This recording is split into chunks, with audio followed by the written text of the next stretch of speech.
Bismillahirrahmanirrahim. Hai, Assalamualaikum. Welcome back to Cengkeh Channel. Terima kasih kepada semua kerana sudi menonton dan sudi mendengar. Semoga kita semua sentiasa dipermudahkan segala urusan, dilimpah ruahkan rezeki dan diberikan kesihatan yang baik. InsyaAllah. Amin. Ya Rabbal Alamin. Kali ini akak nak sampaikan kisah bunian dan pengalaman seseorang yang bertemu dengan Puteri Gunung Ledang. Tapi sebelum akak meneruskan kisah kali ini, akak nak kongsikan sedikit sebuah artikel berkenaan Puteri Gunung Ledang. Bismillahirrahmanirrahim. Qul a'udzu birabbin nas, malikin nas, ilahin nas, min syarril waswasil khannas, الذي يوسوس في صدور الناس من الجنة والناس.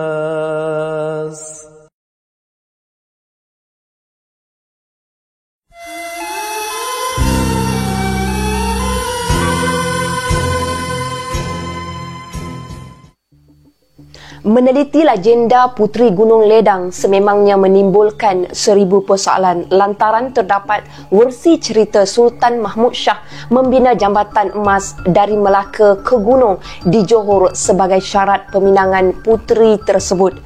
Akan tetapi sehingga kini jambatan kira-kira 40 km itu masih gagal ditemui, sekaligus menyebabkan ramai pihak sangsi akan kesahihan kisah masyhur berkenaan.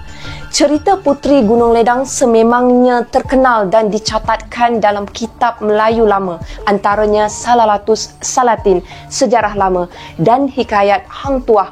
Selain diperturunkan secara lisan daripada generasi lama ke generasi baru, justru ada banyak versi kisah puteri jelita berkenaan, dan satu daripada versi itu bermula dengan kemangkatan permaisuri Sultan Mahmud Shah, iaitu Sultan ke-8 dan terakhir memerintah kerajaan Melaka dari tahun 1488 hingga 1511.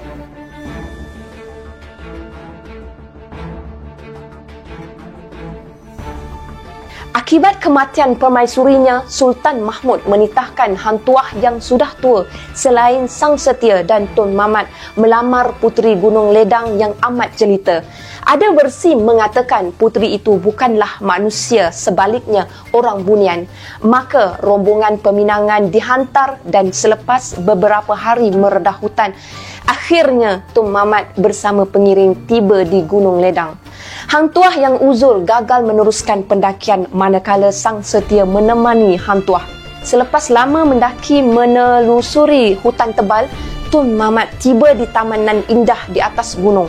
Mereka kemudiannya menemui ketua dayang kepada Puteri Gunung Ledang dan menyampaikan hajat peminangan Sultan Melaka.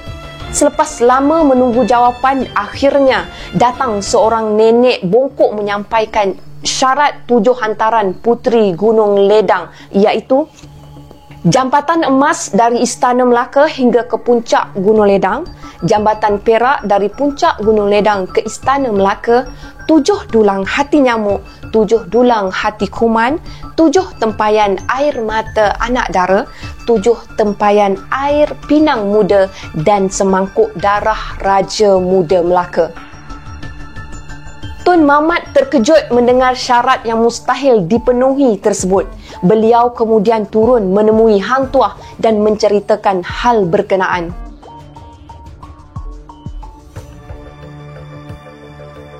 Secara tersirat, Hang Tuah sedar peminangan Sultan ditolak secara kiasan oleh Puteri Gunung Ledang.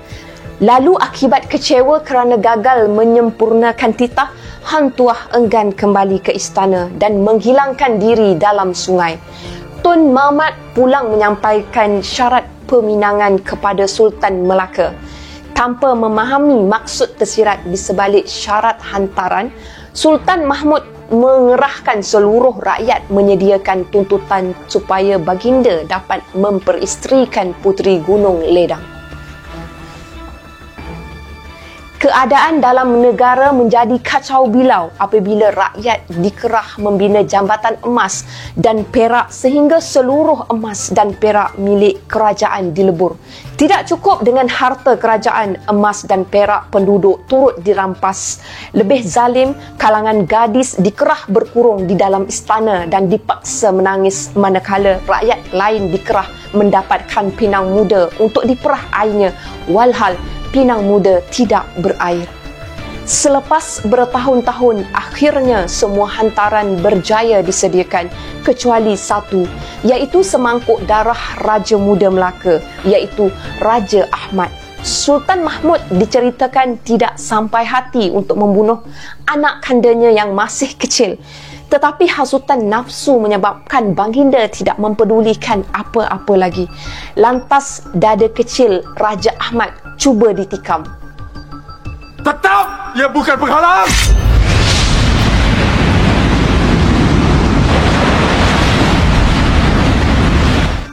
Bagaimanapun, ketika keris hampir menembusi dada kanak-kanak tersebut, tiba-tiba Puteri Gunung Ledang menjelma di hadapan Sultan.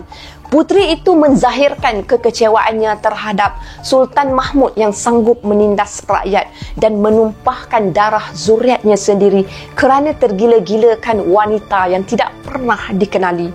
Puteri Gunung Ledang menjelaskan beliau menolak pinangan Sultan Mahmud dan rentetan kejadian itu akhirnya menginsafkan baginda.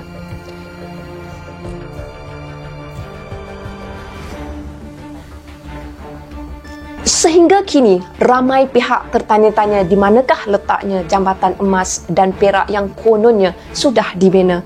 Melewati masa, tiada kesan tinggalan jambatan ditemui melainkan dalam kisah legenda semata-mata. Menerusi laman sesawang informasi Wikipedia, tertera maklumat pihak tertentu percaya jambatan emas dan perak itu wujud tetapi tertimbus di bawah tanah. Wikipedia turut memaparkan versi lain kisah berkenaan. Antaranya, Puteri Gunung Ledang tidak pernah mengemukakan 7 syarat hantaran, tetapi syarat itu telah direka Tun Mamat dan Hang Tuah dengan harapan Sultan Mahmud faham peminangannya ditolak. Ada juga versi mengatakan Sultan Mahmud gagal menunaikan semua syarat pelik itu sekaligus menjelaskan jambatan itu tidak pernah dibina. Selain itu, satu lagi misteri dalam legenda Puteri Gunung Ledang ialah identiti sebenar wanita berkenaan.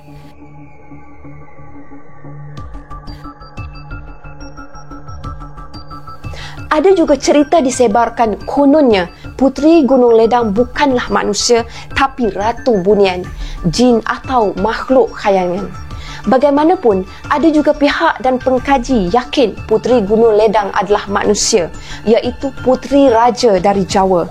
Puteri itu turut dikenali sebagai Raden Puteri Mas Nyawa, Gusti Puteri Anjing Ratno Dumilah Sari, Raden Ratna Gumilah Sari, Raden Puteri Ratna Gumilah Sari dan Puteri Siti Jamilah binti Sultan Alam Fatah Al-Akbar. Mengikut pendapat itu, ketika remaja, Puteri Gunung Ledang dihantar oleh ayahandanya dari Jawa untuk menuntut ilmu agama di Pulau Besar Melaka. Selepas itu, puteri berkenaan berpindah ke Gunung Ledang bersama pengikutnya untuk bersuluk dan mendekatkan diri kepada Allah Subhanahu Wa Taala.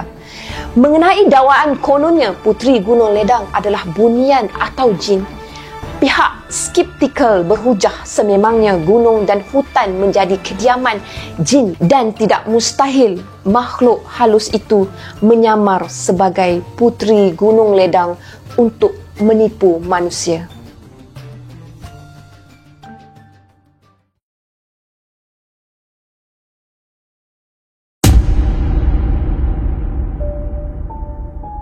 Okey, akak teruskan dengan kisah bunian dan kisah seseorang yang bertemu dengan Puteri Gunung Ledang. Tapi sebelum tu akak nak tanya korang, sejauh mana korang percaya dengan kewujudan makhluk yang bernama bunian di atas muka bumi ni? Mungkin ia bergantung kepada pengalaman, cerita dan pembacaan korang, betul tak? Tapi ada yang akak terbaca pada ruangan komen pada video akak, video Pak Teh berkahwin dengan bunian. Sebelum ni memang akak ada baca. Ada yang tak percaya dan katakan bahawa akak sengaja mengada-adakan cerita. Tapi tak apalah, itu hak korang sama ada korang nak percaya atau tidak. Akak tak boleh nak menjelaskan perkara tersebut sebab akak pun dapat story daripada subscriber. Okey, sekejap lagi akak akan menceritakan tentang pengalaman seseorang insan pengembara yang akak gelarkan dia sebagai Zakri, yang mencari demi kebenaran tentang dunia bunian.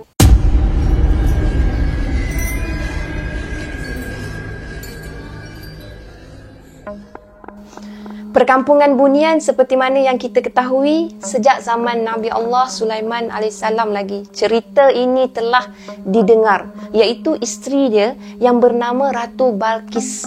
Ratu Balqis adalah merupakan kacukan antara bapanya seorang manusia dan ibunya adalah golongan jin. Sebenarnya korang, banyak tempat di seluruh Malaysia ni ada perkampungan bunian. Berdasarkan cerita-cerita rakyat, Zakri dia ada bagi tahu bahawa di belakang rumah dia di kampung dahulu pun memang ada perkampungan bunian. Semasa Zakri ni kecil, selalu dia bermain-main di perkampungan mereka dan sampai sekarang dia masih ingat nama-nama rakan-rakan sepermainan dia tu.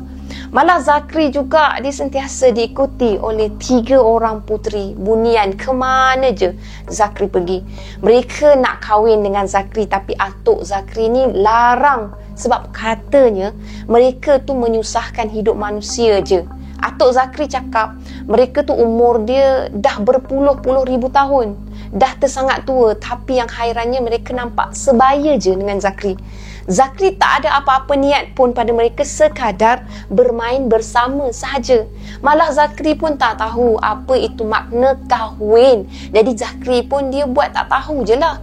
Tapi bila Zakri merantau, mereka pun hilang entah ke mana, tak dapat dikesan sampai sekarang. Sebenarnya orang kampung selalu minta Zakri tolong dapatkan barang-barang dekat alam bunian tu. Tapi Zakri dia buat tak tahu je, buat tak reti je. Malas dia nak layankan orang-orang tua sebab dia minta barang yang bukan-bukan tau. Zakri pun tak faham kenapalah mereka tu beria sangat nak dapatkan barang-barang di alam bunian tu. Dalam dunia bunian tu korang, ketua kerajaannya adalah seorang ratu, seorang perempuan lah senang cakap. Anak-anak dia lah yang suka ikut Zakri tu. Ratu ni juga dia baik dengan ibu Zakri. Mereka selalu berbual-bual, tapi tak tahulah pula apa yang dibualkan mereka tu. Mereka tu pun selalu juga bertandang ke rumah Zakri, terutama bila hari raya puasa. Sama kan macam kisah Piah kan? Sungguh meriah dalam perkampungan mereka tu. Untuk pengetahuan korang, dalam dunia mereka pun ada sambutan hari raya juga tau. Tapi Zakri sekeluarga je yang boleh nampak. Kawan-kawan manusia yang mengaji Al-Quran dengan Zakri nak sangat tengok, tapi mereka tak boleh nampak. Bila mereka ajuk Zakri, mereka kena ketuk dengan kayu oleh budak-budak bunian tu. Itu sebab mereka tak berani nak main-main dengan Zakri. Zakri ni dia dah bertemu dengan seseorang yang tinggal dekat Hulu Langat, Selangor, yang mesra dipanggil dengan nama Hassan. Kata Abang Hassan, bunian-bunian ni sebenarnya hidup berpuak-puak juga korang, dan mereka mempunyai bahasa mereka dan kerajaan mereka tersendiri. Sewaktu Zakri dia mengunjungi rumah Abang Hassan, terdapat satu rumah kosong dekat belakang rumah Abang Hassan tu. Bila Zakri kata dia nampak rumah tu, Abang Hassan terus mengajak Zakri ni masuk dekat rumah tu. Rupa-rupanya dia dah berkahwin dengan seorang puteri bunian berketurunan Sab. Ejaan dia SABT. Dan Abang Hassan ni dia fasih berbahasa Sab, serta dia sudah pun mempunyai 6 orang anak hasil perkahwinan mereka. Keturunan ni semuanya beragama Islam.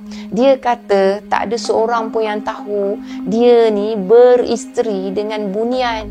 Dalam rumah tu terdapat sebuah singgasana tahu yang diperbuat dari tembaga kuning. Semuanya siap dengan kelengkapan bantal-bantal dari baldu emas serta meriam naganya sekali. Semua kelengkapan istana macam tombak-tombak, panji-panji dan semua kainnya dari kain cindai buatan tangan. Bau di dalam ruang rumah tu sangatlah harum. Semua pengasuhnya dan hulu balangnya terdiri dari bunian yang jumlahnya agak ramai juga. Rupa-rupanya di belakang rumah usang tu ada rahsia besar. Kawasan kerajaan bunian kaum Sab yang tidak diketahui umum. Yang menjadi hairannya, kenapa mereka boleh menerima dan melayan Zakri dengan istiadat istimewa mereka. Rupa-rupanya ia adalah dengan kisah silam Zakri semasa di kampung dahulu. Mereka kenal dengan rakan-rakan bunian Zakri dan orang yang pernah tinggal berjiran dengan kaum seperti mereka dari kaum Chu, THYU ejaan dia. Ia seperti telah ada tanda pada kita yang mereka ni saling mengenali. Barulah hari tu Zakri tahu bahawa bunian yang tinggal di belakang rumah dia dulu semasa dekat kampung ialah dari kaum Chu. Kaum bunian Sab dan Chu adalah bersaudara dan mereka semuanya Islam. Alhamdulillah. Oleh itu, kemana pun Zakri pergi, mereka akan kenal dari tanda yang mereka beri pada Zakri. Walaupun dari puak-puak lain, kaum bunian ni, Abang Hassan pun menyatakan hasrat ratu mereka supaya Zakri tu juga dapat menerima adik ipar dia sebagai isteri Zakri. Tapi dia menolak sebab dia masih ingat pesan atuk dia supaya jangan berkahwin dengan mereka kerana ia akan menyusahkan diri Zakri juga. Keputusan tu mereka terima dengan agak suram, tapi terpaksa juga mereka terima sebab ketegasan Zakri sendiri. Zakri memang dia tak nak. Begitulah cerita mengenai Abang Hassan.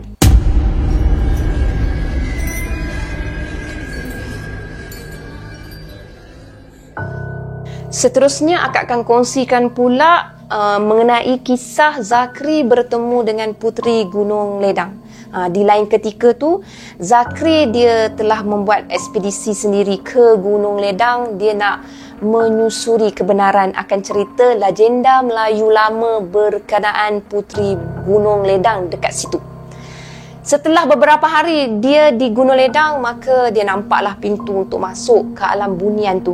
Zakri dia pun masuk dan dia dapati ada sebuah kerajaan bunian yang sangat besar dan sangat luas dekat situ.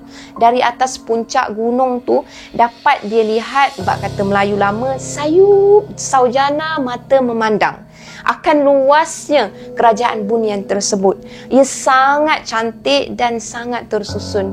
Pemandangannya juga turut memukau mata.